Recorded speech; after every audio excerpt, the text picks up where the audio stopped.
So welcome back to the Big Book of Orks, and today we're going to be covering the Warboss and the Weirdboy.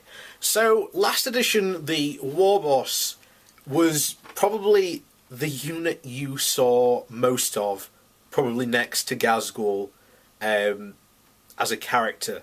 This edition, however, we are living, I think, what will pretty much become known almost as 8th edition, that we are in the age of bubbles, because every single orc character now pretty much has a 6-inch bubble which does something or gives abilities to other units, and the Warboss is no different. So without a doubt we get into the Warboss. So the stats for the Warboss are movement 5, weapon skill 2, ballistic skill 5, strength 6, toughness 5, wounds 6, attacks 4, leadership 8, and he's got a plus 4 save, which is not too bad, to be honest. A Warboss comes equipped with a custom shooter, big chopper, and stick bombs. So custom shooter, range 18, assault 4, strength 4, no AP, damage 1, no ability. You can also give him an attack squig, which is strength 4, minus 1 AP, 1 damage, and each time a model with an attack squig fights, it can make 2 additional attacks with this weapon. So it's minus 1 AP, which is not bad. It's not bad at the end of the day. It's nothing big to write home about. The big chopper, however, is, I'd say, actually quite useful. So strength plus 2, so that'd be strength 8 you'd be striking with, which is quite good. There is a massive difference, and we'll get to it later when we talk about vehicles and walkers.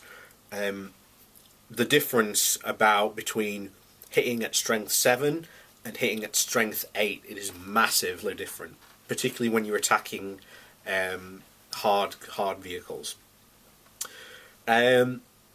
Minus 1 AP and 2 damage. Again, not bad. And then the stick bomb is basically a D6 grenade, 6 range, strength 3, AP 0, damage 1.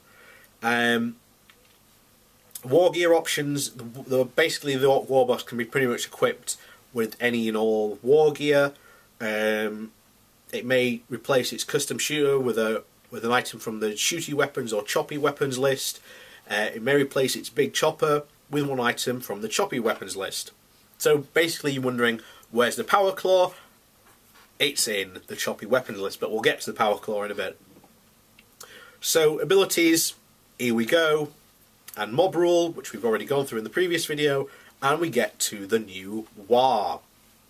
So friendly orc infantry within 6 of this model at the start of the charge phase can charge even if they have advanced this turn. So that's essentially the new War. Unfortunately, it's no longer a army-wide rule. It's now a 6-inch bubble, which is a bit of a downgrade. But to be honest, given the fact how probably important first turn charges are, how important the melee phase, the close combat phase is becoming, the fact that you can now consolidate into other units to bring them into close combat as well is good. Yeah, it's going to be very interesting. The challenge will be in this edition is keeping your correct number of boys within that 6-inch bubble for them to be able to charge, for them to be able to advance and charge in the same turn. So the other one, breaking heads. If a clan unit fails a morale test within 3 of a friendly clan Warboss, they can restore order with a brutal display of violence. If they do, the unit suffers D3 mortal wounds, but the morale test is then considered to have been passed. So essentially you lose 3 models depending on what the unit is, and basically it passes the morale test, which is not bad. That's not bad at all. So your next variant and the next 2 variants are basically the same Warboss except you now got Warboss in Mega Armor, Warboss on bike, essentially.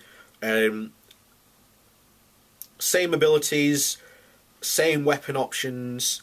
Your Warboss in your bike's obviously got a movement speed of 14. Your Warboss in Mega Armor's got a movement skill of 4. He's got 2+ save. Other than that, they're pretty much the same. The only difference is that Warboss in Mega Armor comes equipped with your Custom Shooter and your Power Claw. Now, your Power Claw in this edition is Strength ×2. So, for a Warboss, you'll be hitting on, Strength 6, so 12? No. Yes, 12. -3 AP, and it does D3 damage, which, to be honest, is pretty darn good. So you're probably averaging, I'd say, about 2 damage an attack.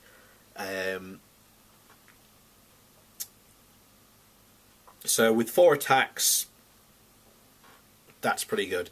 Now, the problem and the big difference is in the Power Claw, well, it's not really a problem because remember, your weapon skill's 2. So basically, when attacking with this weapon, you must subtract 1 from the hit roll. So essentially, you'll be hitting on 3s rather than 2+. Not a big, massive change, but it's something to be aware of. So other than that, you've got your Warboss on your bike. Again, nothing different really. Obviously your Warbike's equipped with 2 Daka guns, which are range 18, assault 3, strength 5, no AP, 1 damage, which is not bad. So it would be 6 shots. But again, your ballistic skills, for shooting, you're rolling on a 5+ to hit anything. And now we come to the Weirdboy. Now we've already gone over the psychic powers in the last video. So the stats for the Weirdboy are as follows: movement skill 5, weapon skill 3, ballistic skill 5+, strength 5, toughness 4, wounds 4, attacks 3, leadership 6, and he's got a 6+ save.